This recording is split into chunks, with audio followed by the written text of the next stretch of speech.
Olá pessoal, vamos começar então agora a segunda parte das videoaulas sobre Chile.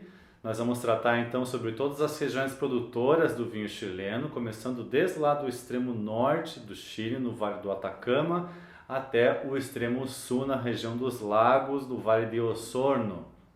Desejo a vocês uma ótima aula. Vamos entrar então em cada um dos vales produtores do Chile e antes mostrar mais ou menos qual é a distribuição de produção para que se observe atualmente a relevância, né, como o Vale Central chileno, uma expressão Vale Central que a gente vê comumente em muito rótulo de vinho chileno, o que ele contempla, né? Então, se vocês notarem, começando ali pelo Maule, né, pelo que corresponde ali a um quarto do vinho chileno produzido no Vale do Maule e em sentido horário, os vales do Colchagua, Curicó, Cachapoal e Maipo, que aí já fecha praticamente 3/4 da produção, todos eles pertencem ao chamado Vale Central. E são seguidos aí por Itatá, depois temos aí Casablanca como um vale costeiro, Biobío, né, como eu falei mais ao sul, falei no vídeo anterior, Limari no extremo norte, e outros vales aí com uma porcentagem já mais inexpressiva. Como o mapa do Chile é estreito e comprido, então aqui ele está subdividido, né, a parte norte-centro, começando a partir do Elqui, mas lembrem-se que temos alguns vales que vão ser apresentados que estão mais acima do Elqui, mais se aproximando ali à fronteira com o Peru e com a Bolívia. Então, vales do Elqui, Limari, Choapa, Aconcagua, Casablanca, San Antônio e Maipo. E aqui a metade centro-sul dos vales vitícolas chilenos, a partir ali do Cachapoal, Colchagua, Curicó e Maule, que são os dois maiores, né? Seguido de Itatá, né? E os vales mais ao sul, já se aproximando da região dos lagos Biobío, Macheco e mais lá para baixo teremos Osorno. Começando no extremo norte, quase lá na fronteira com o Peru, né, nós temos aí esse movimento de resgate do patrimônio chileno. Então nós temos aí o chamado Vale de Codpa, onde ainda se produz um vinho artesanal feito de uva país, que é a uva crioula chilena, né, que é chamado de vinho Pintatani. Né. Então, vocês, como observam na foto, é uma técnica bastante comum na Europa, né, tanto na região ali de Monte Amoriles e na região da Andaluzia, né, e também em algumas partes da Itália, de você assolear, né, você colocar as uvas para desidratarem antes da vinificação, fazer com uvas parcialmente desidratadas os seus vinhos, normalmente destinados a fazer vinhos semissecos para adocicados, né? Nesse caso aqui, essa região vai ter pequenos produtores artesanais, é mais o seu valor patrimonial, não seria um vinho que seria exportado. Curiosamente, descendo um pouco em pleno deserto do Atacama, né, e destacando aí a localidade de Toconal, né, nós temos aí uma associação, uma cooperativa de viticultores, que é a cooperativa de viticultores de Licanantai, que está ali na cidade de Toconal, e que vai produzir recentemente, né, vinhos de deserto, vinhos de clima extremamente árido, de solo muito arenoso, que dependem constantemente da irrigação para tolerar essa baixíssima umidade do ar, né, e essa alta drenagem que o solo arenoso apresenta, e estão aí as vinhas mais altas do Chile. E essa cooperativa lança, né, fazendo experimento com algumas variedades, mas lança o seu primeiro vinho a partir de um corte de Malbec e Syrah, né, produzido em pleno deserto do Atacama. Descendo um pouco, ainda na região norte, nós temos aí o Vale del Huasco. Então, esses três primeiros vales ainda não aparecem no mapa, eles estão para cima do Elqui. Né? Então, aqui nós estamos na fronteira do deserto do Atacama, também um clima extremo de baixa umidade do ar, né, solos arenosos e calcários, E também aqui é necessária a irrigação por gotejamento para economia de água, né? Esse Vale do Huasco ele vai ser dividido entre duas sub-regiões, o Huasco Costa, né, mais próximo do Pacífico, e o Huasco Alto, mais próximo da montanha. No Huasco Costa cultivam-se aí variedades como Sauvignon Blanc, Chardonnay e Syrah. E no Huasco Alto vai se produzir um tradicional vinho doce, feito a partir de variedades muscat, moscateladas, né, que é o vinho doce chamado Pajarete, né, vinhas cultivadas aí a 1100. E é interessante que tanto aqui no Vale do Huasco quanto nos vales abaixo, Euqui e Limari, você vai ter, pela presença aí, né, desse perfil de solo, vinhos com mais mineralidade e também com alguma salinidade. Então aí nós temos os vales do Euqui e do Limari. O Vale do Euqui ele é tradicionalmente usado para a produção de uvas pisqueiras. Lembre-se que o pisco é um aguardente de uvas, é um destilado vínico de origem difusa que se atribui ao Peru, alguns defendem que é o Chile, é um terreno de disputa de quem fez a primeira aguardente vínica da América. Os peruanos reclamam para si o pisco, os chilenos também, né? Mas também ali vejam que temos também variedades para vinificação de vinhos tranquilos, né? Como Syrah, Sauvignon Blanc, Carmener, e aqui destacando uma da vinícola na região, que é a vinícola Falérnia, né? Clima bem seco, ensolarado, quase nenhuma chuva, irrigação novamente necessária. E descendo ao Vale do Limari, aqui a gente já consegue mais coisas disponíveis no mercado brasileiro e vinhos bem interessantes, né? Vinhos bem minerais e com uma certa salinidade, produzidos a partir de Chardonnay, de Syrah também e de Sauvignon Blanc, de vinícolas como Marcas de Limari, de Tabali, né? Vinhos bem interessantes, com um solo bem calcário, e uma região que historicamente era destinada à produção de uvas de mesa. Ainda na região norte, mas se aproximando mais ao centro do Chile, nós teremos estas duas regiões. Choapa, que vai ser a menorzinha de todas, que praticamente vai ter vinhedos, não vai ter muita concentração de vinícolas, né? E que vai ter aí uma grande variação de temperatura e de mudança entre as estações. Solo argiloso com algo de rochas vulcânicas, e vai apostar ali na produção de vinhos tintos, com destaque para as uvas Syrah e Cabernet Sauvignon, vinícola Domaine de Manson. E o Aconcagua, já bem mais próximo, se aproximando ao Vale Central, que faz referência aí ao pico mais alto das Américas, um solo rochoso, arenoso, um clima ensolarado e seco, que vai ter vinhos tintos bem interessantes de Cabernet, de Merlot, de Syrah, de Carmener e Sauvignon Blanc nas regiões mais frias. E aí nós temos algumas vinícolas que produzem vinhos aí de grande qualidade disponíveis no Brasil, como Errázuriz e vinícola Von Siebenthal. Descendo, chegamos à região mais central, e aqui eu inicio pelos vales costeiros, esses descobertos aí nos anos 80, né, os que estão ali colados no Pacífico,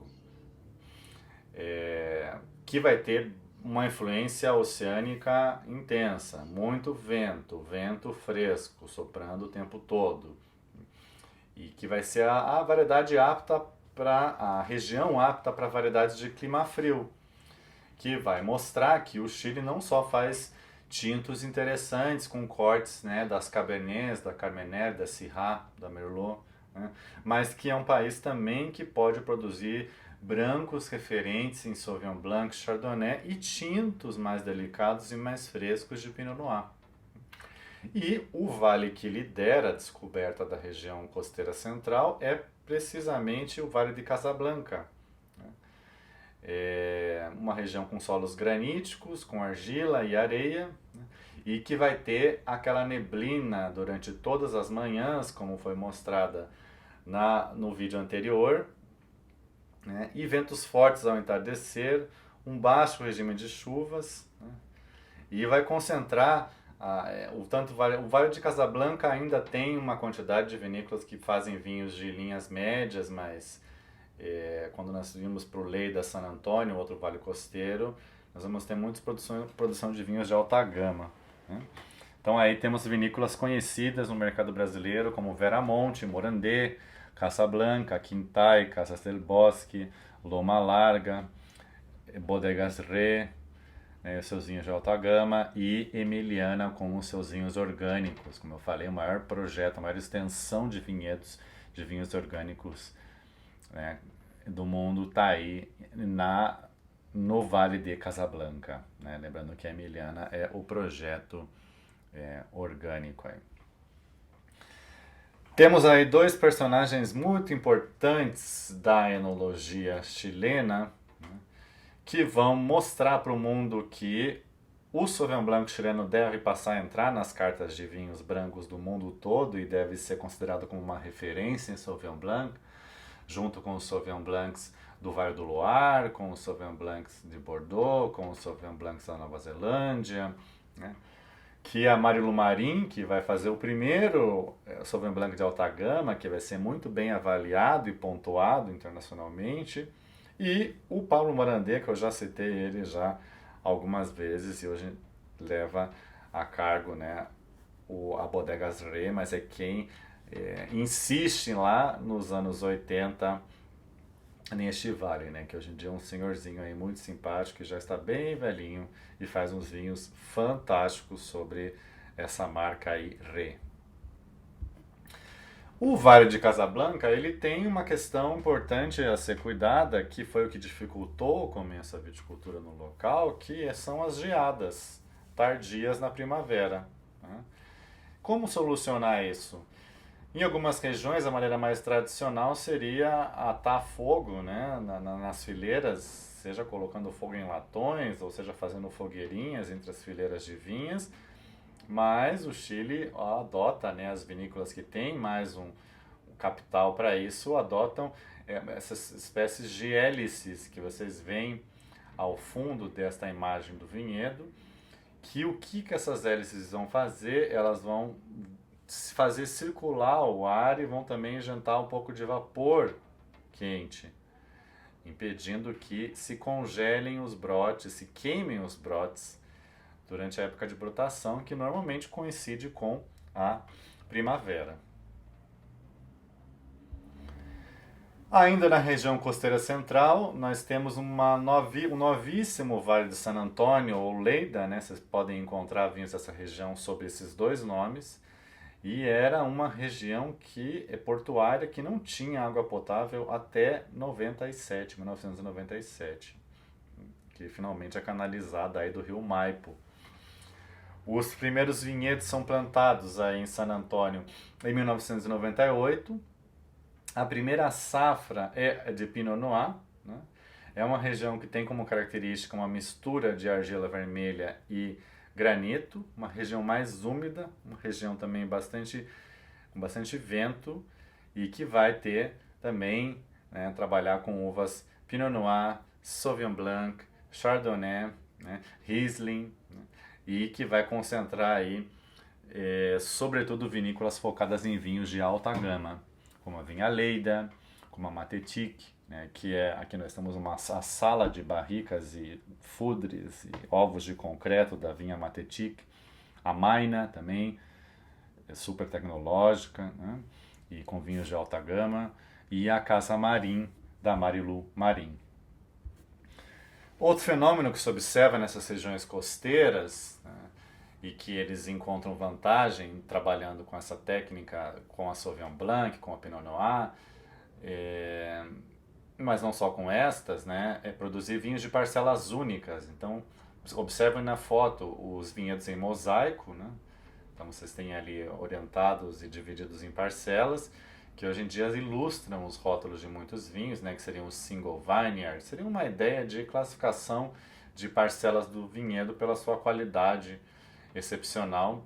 E como eu citei na videoaula anterior, múltiplas colheitas para buscar complexidade. E uma região, sobretudo, focada aí em vinhos de média e alta gama. Agora, no Vale Central, nós vamos falar do grosso do vinho chileno, né? A grande maioria do vinho produzido, a concentração das vinícolas, né? Então aí cerca de 80% da produção do vinho chileno vem dali e que é distribuído entre vales do Maipo, Cachapoal, Colchagua, Curicó e Maule, né? É uma região mais plana, literalmente um vale, bem irrigada pelos rios de origem andina. E daqui vão vir famosíssimos tintos potentes com potencial de guarda aí de cortes de Cabernet Sauvignon, de Merlot, de Carmener, né? Inclusive é o Vale do Maipo, que é a região mais próxima a Santiago e que vai concentrar uma quantidade grande de vinícolas, que vai ser a terra da Cabernet Sauvignon, né? Ela vai ser referência como grandes vinhos tintos de Cabernet Sauvignon e também grandes vinhos de Carmener e de Merlot. E ela por exemplo, uma região relativamente espaçada, ela vai ser subdividida aí entre Alto Maipo, se aproximando da cordilheira, Maipo Central, ao sul de Santiago, e Pacífico, quando se aproxima um pouco mais da costa. E aqui é importante esclarecer que normalmente nos vinhos de entrada, quando a gente prova um vinho que diga só Vale Central, retomando ali a parte superior, quer dizer que ele pode ser feito de uvas misturadas de qualquer um destes 5 vales. Pode ter um pouco de uva do Maipo, um pouco do Cachapoal, um pouco do Colchagua, um pouco do Curicó. Quando as uvas elas são provenientes de um vale específico, aí que o nome deste vale vai aparecer. Voltando então ao Vale do Maipo, vejam ali que nós teremos muitas vinícolas bem conhecidas e dessas vinícolas históricas aí que tem mais já de 100 anos de existência, como é o caso, por exemplo, da Cousinho Macul, da Conte Toro, da Santa Rita, né, da Vinhão do Raga, Santa Carolina, e De Martino, Vinha Carmen, Aras de Pirque, Ventisqueiro, também bem conhecida, né, Santa Ema, projetos aí do famoso vinho Alma Viva, né, um dos vinhos aí super pontuados e bem valorizados do Chile. Vinha Tarapacá, também uma vinha bastante antiga. Então aí vocês vão ter as grandes vinícolas chilenas que vão ter suas sedes aí, a sua instalação, a vinícola, né, a fábrica ali de vinificação, mas que hoje em dia também vão ter espalhados por todo o Chile vinhedos e uvas, né, para poder produzir vinhos de várias regiões do Chile, né? Não quer dizer que elas só façam no Maipo, mas a sua sede está ali no Vale do Maipo. E são aquelas que vão receber a maior parte do enoturismo, né, destacando aí, sobretudo, Conte Toro do Raga, né, Cousinho Macul, né, que concentram aí, recebem uma grande quantidade de enoturistas brasileiros. E neste mapa a gente entende o que é esse tal do Vale Central, né? Então aí nós temos um recorte do Chile, né, uma fatia do Chile e dando uma ideia da topografia. Então nós temos ali a leste a Cordilheira dos Andes, né? Então, quanto mais os vinhedos se aproximam da montanha, maior vai ser a altitude, né? Então você vai ter vinhos tintos com mais estrutura. Na região central do vale mesmo, está ali escrito Central Plain, né, onde você vai concentrar também a maior parte dos vinhedos. Então isso aí que é o grosso do Vale Central. A maior superfície vai estar nessa área central. E quando se fala, sempre que se fala de alguma região costa, né, está se aproximando mais dessa cadeia de montanhas que é a Cordilheira da Costa. Então o Chile ele tem mais ou menos, desde lá ali do Aconcagua até lá embaixo, até o Vale do Maule, vai ter essa região central, né, que vai estar entre cordilheiras. Vai estar entre a Cordilheira dos Andes a leste e a Cordilheira da Costa. Tanto que para você se deslocar, por exemplo, de Santiago para Valparaíso, você pega um túnel que vai passar, que vai penetrar essa Cordilheira da Costa. Quando você passa por essa cordilheira, você já está nas regiões de influência pacífica, que são lá os vales de Casablanca e de San Antônio que eu comentei, né? Continuando, nós temos ainda no Vale Central, né, essas duas regiões que vão ter diferenças marcadas, mas que antes elas eram chamadas como o Vale do Rapel, né, que é o Cachapoal e o Colchagua. Então ainda teremos vinhos chilenos que venham com essas designações, Vale do Rapel. É importante saber que pode ter uvas destas duas regiões. O Vale do Cachapoal vai ser um vale aí que também vejam predominando uvas tintas para fazer varietais e vinhos de corte, com projetos, né, de vinhos gamas médias e altas gamas, né, vinícolas Altaira, Anaquena, VIP, La Rosa. E o Vale do Colchagua, que é tradicionalíssimo, né, vai ter uma infra também de enoturismo também importante, e que vai ter clima mediterrâneo, uma quantidade de chuvas também ideal, solo argiloso, arenoso, vai apostar nas variedades, né, típicas ali como Cabernet Sauvignon e Carmener, Syrah, mas que também tem resgatado semillons de muito boa qualidade. Aí é um ponto importante de citar, né, de brancos chilenos. O Chile não faz só variedades Sauvignon Blanc, Chardonnay ou uvas aromáticas na região costeiras.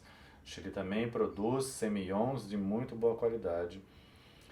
E temos aí algumas vinícolas que se dedicam à produção destes vinhos, né? Como é o caso, por exemplo, da Maturana, entre outras vinícolas, La Postole, Surandino e assim por diante. Continuando no Vale Central, nós descendo ao sul, né, nós vamos para os dois principais, os maiores em extensão, o Vale do Curicó, com cerca de 18.500 hectares de vinhedos, mais de 30 variedades plantadas. O Curicó realmente vai ser um vale da diversidade, você vai ter de um tudo ali, Pinot, Chardonnay, Carmener, Cabernet, Syrah, né? E você ainda vai ter muita vinha enlatado.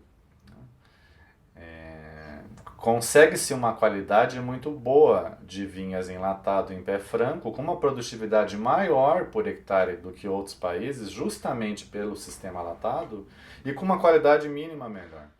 O que faz com que do Curicó se saia muito vinho de batalha, muito vinho custo-benefício. Uma região de clima mediterrâneo, regime de chuvas ideal, né, solos com boa drenagem, e uma variedade bem grande de uvas, né? Ali está Miguel Torres, como eu falei, né? Que traz os primeiros tanques de inox para o Chile, modernizando a enologia chilena, a vinificação. A Echeverria, Areste, a Vinha São Pedro, né? Como eu falei, uma das grandes vinícolas chilenas, estão aí instaladas no Curicó. E descendo mais um pouco, nós vamos para um vale que eu diria que, além de ser o maior, é o que está mais em evidência.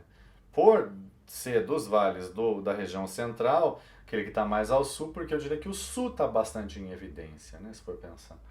Mas o Maule tem dado o que falar, né? Não só pelas suas variedades tradicionais, então novamente vamos ter Cabernet, vamos ter Merlot, né? Também vamos ter Sauvignon Blanc, vamos ter Pinot. Lembrar que o Maule é uma região extensa, tá? Então você vai ter uma variedade aí de microclimas dentro do Maule, dentro desses 28.500 hectares. Mas pelo movimento do resgate das cepas patrimoniais, né? Então nós vamos ter, por exemplo, regiões históricas do Maule, como Cauquenes, onde vai ser comum a plantação de vinhas em vaso, em cabeça, tanto de País quanto de Carignan, né? Vinhas de Torontel, né, usadas aí para produzir vinhos brancos macerados, vinhos brancos doces, né? A vinícola Erasmo produz um vinho doce com a técnica de pasteurização, que talvez seria um dos grandes vinhos doces chilenos, de Torontel, no Vale do Maule, né? Aí nós temos pequenos produtores apostando em vinificação de vinhos país, como é o caso da González Bastias, como é o caso da Bouchon, como é o caso da Cantalegre, né? Vinhos de Carignan de muito boa qualidade, feitos por exemplo pela Garage Wine. Então e até vinhos de clima mais fresco, próximo a lagos, no Maule, né? Que são os casos, como é o caso dos vinhos Sauvignon Blanc, dos Pinot Noirs, feito pelo Rafael Tirado, né? Da Labirinto Wines. Então o Maule representa muita diversidade, resgate de variedades e vinhos de muito boa qualidade. Então vai misturar produção em escala de vinhos mais econômicos, mas microvinificações, produções artesanais de vinhos bem diferenciados. E na região histórica do Maule, essa detalhada no mapa, a região de Cauquenes, é aí que nós teríamos, digamos, o berço tanto da uva país quanto da uva Carignan. E surge lá em 2010, como eu citei lá na história do Chile, a primeira denominação de origem com regras claras de cultivo e vinificação. Não é simplesmente demarcar um território e dizer este vale agora é uma denominação, né? Tem que partir da lógica de que quais são as variedades típicas dali, se implica alguma maneira de se vinificar. Essa é a ideia da indicação geográfica. E, ao meu ver, a Vinho é a primeira que segue isso à risca com o modelo europeu, o modelo que o Brasil adotou com esse projeto Vinho Vinhadores de Carignan, né? Que são vinhos bem interessantes. Então, a Carignan era uma uva que estava esquecida, né? Era considerada rústica, de baixa qualidade enológica, e que produtores liderados, né, pela Daniela Gilmore, que é esta mulher que está aparecendo ali, durante uma entrevista que eu fiz com ela, contando que eles resolvem, né, comprar essas uvas. Eles não estavam conseguindo sobreviver, porque o preço que se pagava pelo quilo da Carignan não era suficiente para a manutenção anual do vinhedo, então você tinha famílias de viticultores empobrecendo.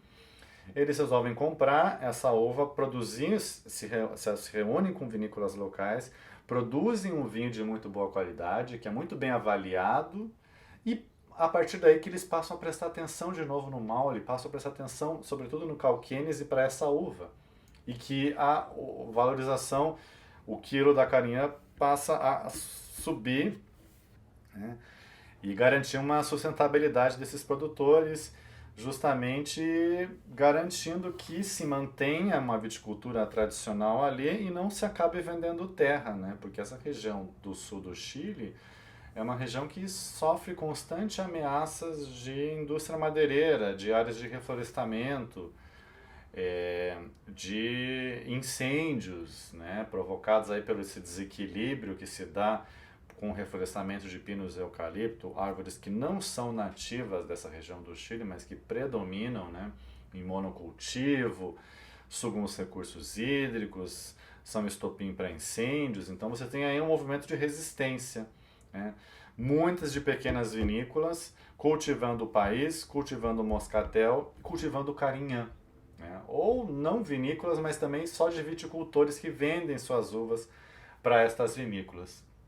Mas voltando aqui ao slide anterior, quais são as regras específicas para que um vinho venha com a designação vinho, né? Deve ser mínimo 65% de Carignan, de vinhas velhas, né, no mínimo de 30 anos, sem irrigação. Seriam as vinhas de rulo, como os chilenos tipicamente chamam, né? São as vinhas sem irrigação. E nós temos aí no início vinícolas que já aderem, né? Além da vinha Gilmore, né? Outras que investem no projeto, como o Meli, a Garage Wine, né? E outras vinícolas, por exemplo, do Vale Central, né, ou do Curicó, que participam dessa empreitada comprando uvas e vinificando o Carignan, como De Martino, Undurraga, Morandé e Miguel Torres. Aqui nós temos uma foto de um vinhedo belíssimo, de vinhas plantadas em vaso, em cabeça, de cepas aí, tanto país quanto moscatel, quanto também semillon, né, plantadas aí à beira do rio Maule. na região histórica de Cauquenes, da vinha González Bastias, um pequeno produtor aí adepto dos vinhos pelo método natural, com mínimo de intervenção enológica, né? Paisagem belíssima, vinhos muito originais que devem ser provados. Descendo mais do sul, indo agora para a região de fato sul do Chile, nós temos o Vale do Itatá. Lembre-se que é bem expressivo, historicamente ele é muito antigo. Você tem uma superfície bem relevante no Itatá e que por um tempo foi ignorado e que agora volta a ser resgatado. E eu destacaria essas 3 variedades aí que o Itatá tem oferecido vinhos bem interessantes. Moscatel, Cinzó e País. Seriam o que a gente consideraria aí também parte das cepas patrimoniais chilenas. Uma região mais úmida, mais chuvosa, porém com uma drenagem do solo muito boa, um clima mais frio e uma amplitude térmica. E descendo mais ao sul do Itatá, nós vamos para o Biobío. Aí já é uma região que chove muito mais, né? É um regime de chuvas atípico para a ideia que a gente tem do Chile, e que se tem apostado aí, tem algumas vinícolas lá e Veranda produzindo variedades que gostam desses climas mais frios, como Pinot, Chardonnay e Sauvignon Blanc, e daí tem saído uns brancos bem interessantes com uma guarda surpreendentemente acima do esperado, né? Vinhos que duram mais do que os próprios viticultores supunham. Para fechar, nós temos as 2 outras regiões que compõem o sul, a Maieco, né, que é a mais chuvosa de todas, né, que vai apostar Chardonnay e Pinot Noir, e que vai ter o pioneirismo da vinícola Aquitânia fazendo vinhos nessa região. E, finalmente, essa desenvolvimento do Vale de Osorno, que faz referência já muito ali na região dos lagos mesmo, bem turística essa região, que vai ter aí vinhedos plantados em 2000, né? E vão ter aí essa denominação de origem região austral, né, em 2013. E que, claro, vai apostar nas variedades que gostam do frio, similares aí se a gente olhar para a Patagônia Argentina, por exemplo. Aposta em Pinot, aposta em Chardonnay, Sauvignon Blanc, Riesling, né? Então, vinhos, o que esse clima mais fresco traz? Acidez refrescante, expressão de aroma, né? E aqui um álcool mais moderado, né? E uma destacada, no caso aqui, mineralidade. E uvas aptas também, ou seja, uvas de álcool moderado, acidez refrescante, claro que são aptas para espumantes. Aqui nós temos aí 3 projetos novos no Vale de Osorno, né? Ribeira Pellín, Trapí del Bueno e Cotó de Trumal. Bom, pessoal, essas foram as nossas aulas sobre Chile, e lembre-se que se vocês tiverem alguma dúvida, mandem-nos um e-mail com as suas perguntas para contato@altagama.net.br. Obrigado e até a próxima.